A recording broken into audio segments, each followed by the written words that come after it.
So how can you save music or songs from YouTube? Today in this video, I'll show you exactly how to do that, so follow up with me. Now first you need to open Play Store or App Store and make sure you have your YouTube app updated to the latest version. Once you make sure that is done, you can go ahead and open YouTube, find the song, you can find it in your home screen or use the search option in the top and type in the song's name. You can even quit from there and go to your songs or music category in the top right corner and search for the songs right here. Anyways, once you find a song and open it, you should find a download button right under it right there. Obviously, you're gonna tap on it. From here, you choose the quality and then tap on download in the bottom right corner. The download has started. Now, once it finishes, you can find it right here by tapping on library. Wait for a couple of seconds and then tap on downloads.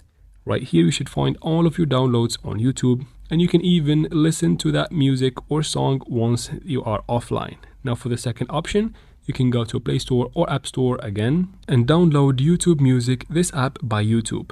This is a cool app in which you can listen to official albums, your favorite artists, and all of the good stuff. You can even go ahead and download the music from there and listen to it while you're offline. And that is it for this video, guys. I hope this video is helpful. Please like and comment down below. Don't forget to subscribe for future videos like this one. And thank you very much for watching.